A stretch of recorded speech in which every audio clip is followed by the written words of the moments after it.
Hello बच्चों, चलिए प्रश्न पढ़ते हैं। तो प्रश्न में दिया गया है रेडियो सक्रिय प्रदूषण के प्रभाव को लिखिए।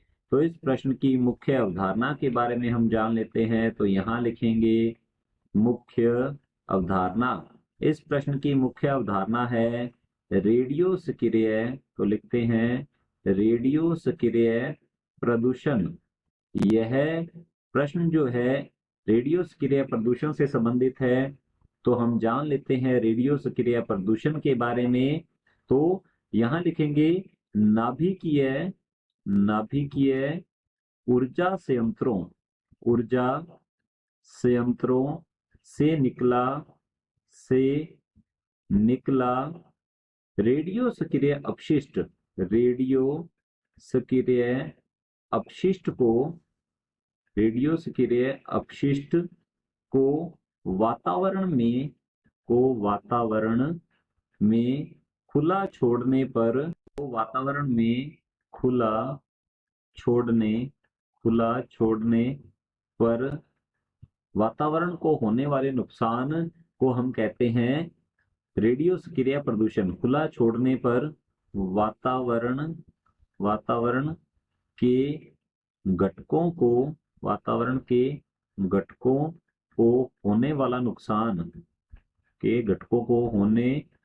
वाला नुकसान जो है रेडियो सक्रिय प्रदूषण कहलाता है। नुकसान रेडियो सक्रिय प्रदूषण कहलाता है। अब देखिए, रेडियो सक्रिय प्रदूषण के लिए उत्तरदायी होता है रेडियो सक्रिय अपशिष्ट। तो यहाँ लिखते हैं रेडियो सक्रिय अपशिष्ट। अब रेडियो सक्रिय अपशिष्ट जो है इससे विकिरण उत्सर्जित होती हैं। तो यहाँ लिखते हैं इससे उच्च ऊर्जा की विकिरण निकलती है। तो विकिरण उत्सर्जन होता है इससे, और ये विकिरणें जो हैं अत्यधिक घातक होती हैं जीवधारियों के लिए। तो इनकी ज्यादा मात्रा जो है ये तो जानलेवा होती है। तो यहाँ लिखेंगे ये तो होती है जानलेवा, अर्थात किसी जीव की मृत्यु हो सकती है यदि ज्यादा मात्रा में वह विकिरण के प्रभाव में आ जाता है। और यदि कम मात्रा का प्रभाव जो है देखा जाए तो कम मात्रा का प्रभाव होता है कैंसर। तो इससे मुख्य रूप से जो बीमारी या रोग होता है वह होता है कैंसर।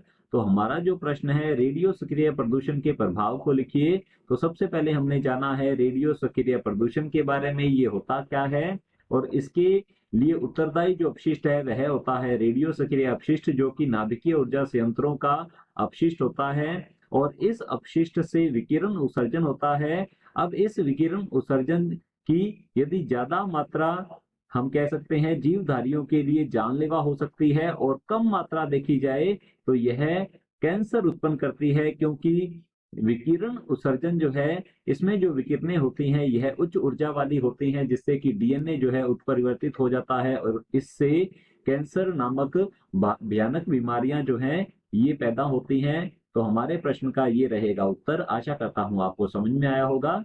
धन्यवाद।